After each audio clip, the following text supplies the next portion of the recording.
Hi, Kevin.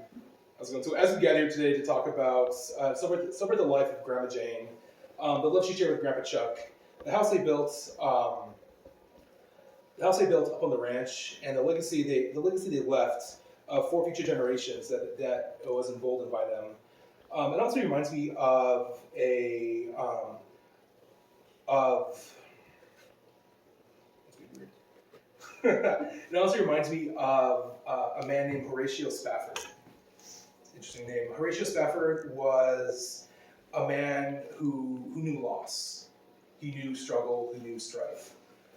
This man lost his son, lost his entire life savings in the Chicago fire, and while trying to move his entire family to England, lost his four daughters in a sinking ship. He stayed behind to finish some business, and he was notified of this by his wife that said, "Alive alone." Horatio Spafford quickly boarded a ship and crossed the Atlantic. And when he was crossing the Atlantic, he reached this point, and the captain of the ship sounded a horn to let him know this is where his daughters had passed. This is where they sank. And sitting there, he penned these words that were spoken to him, and he wrote them down. He just felt called to write this. When peace like a river attendeth my way, when sorrows like sea billows roll, whatever my lot, thou hast taught me to know, it is well with my soul. His song goes on and just speaks of the peace and the calm that comes with the chaos of loss and death. Um, and it's a sobering feeling to remember that there's peace and there's calm and that all will be fixed in this world. Um, but moving forward, looking at the life of Grandma Jane, she was born in Chicago, and she desperately wanted siblings. And it took 10 years for that to happen, and um, and that was due to many of the things that happened in the world. But 10 years later, she was given a sister of Barb, followed by Carolyn and Bob. And then she lived with her siblings until she went to Monmouth College in Illinois, where she met her husband, Grandpa Chuck. And after Grandpa's graduation and a child in tow, they moved to Arkansas. And he was in Arkansas as an accountant, and they were followed by their second child. And they quickly decided accounting was not his life choice, and moved back to Illinois. In Illinois, they were blessed with their third child, and were there for a while until they finally moved to California in Westmont, where their fourth child was born. Living in Westmont, Grandma's life was filled with with living with her children and helping raise her children, being involved in programs like Campfire and the church there that she was a part of. After living in Westmont for many years, they decided to move to Altaloma and to build something for themselves. And they built what we now call the ranch. And at the ranch, they had many different avenues and things that we all remember, like the kiwis, Christmas trees, pigs, chickens, horses, and many other things that were business ventures and lifestyles that they embraced while living on the ranch.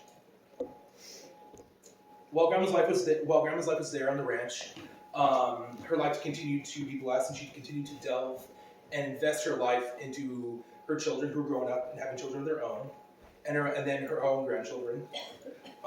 She spent years going and helping a friend of hers who was a teacher in the classroom, helping kids read. She delved her life into different programs like Seroptimus,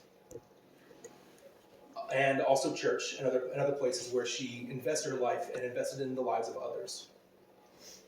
She stayed on the ranch until physical problems made it where she cannot live there anymore, and she moved in with her daughter, Becky.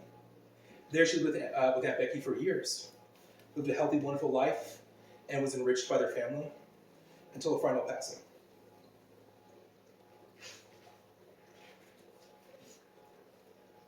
And that's what we're here to celebrate today, is her life, the life she lived, the love she shared with her husband, the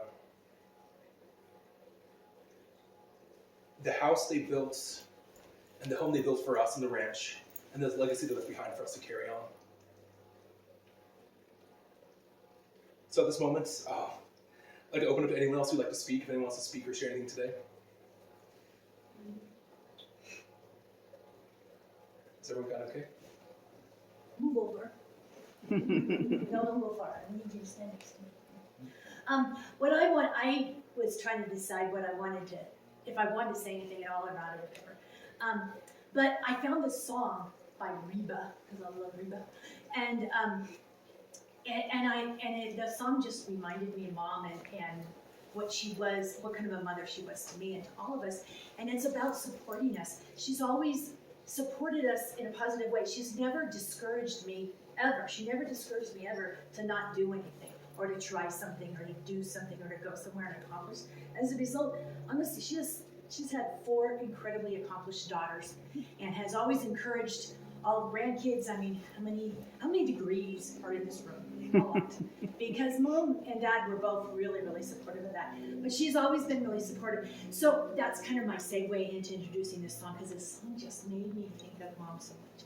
And Rob's going to push buttons and all that stuff.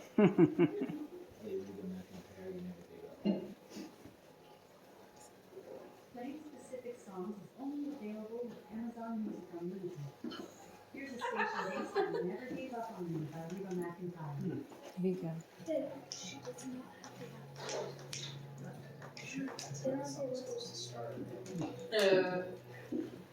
I have it on mine, It's okay. but not That's theirs.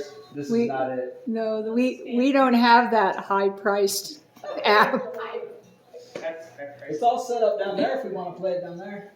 We can do it later. How about that? It doesn't matter. I can put my phone with that. Yeah. What's the name of it? Sorry, Deb.